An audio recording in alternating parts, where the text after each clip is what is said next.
Good morning, my name is Bruce Provan. I'm the Managing Director of Page Provan Family and Fertility Lawyers.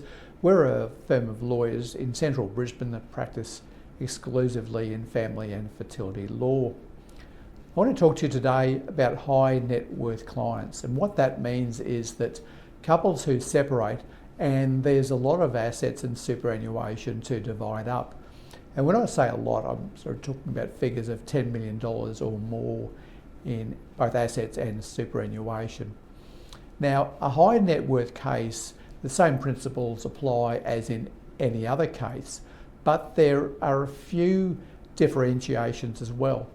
Often with high net worth individuals, there are complex tax and company and trust structures in place that they've set up a lot throughout the marriage. And that makes it a bit more complicated because often those structures need to be valued, and sometimes there's what's called a minority interest, which needs to be valued as well.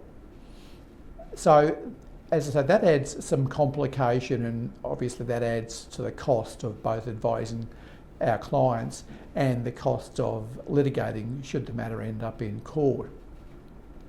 The other thing about high net worth individuals is that they can afford legal fees that other people can't.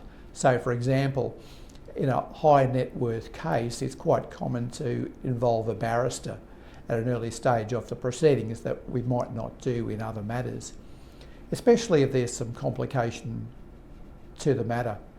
And the barristers that we might engage for those individuals might be the more expensive barristers, for example, a King's Counsel or a senior junior counsel, where the quality of or nature of the advice that we receive requires greater sophistication, and therefore there's more cost involved.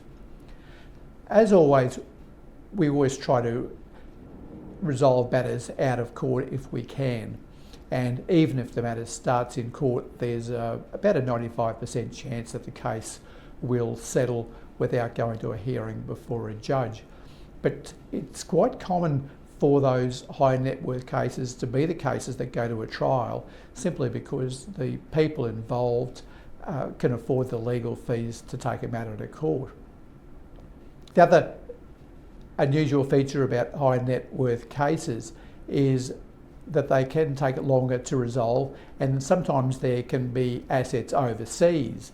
So those assets might need to be valued, and there might need to be advice obtained from lawyers overseas about those assets, and also the question of whether the case should be dealt with in Australia or by an overseas court.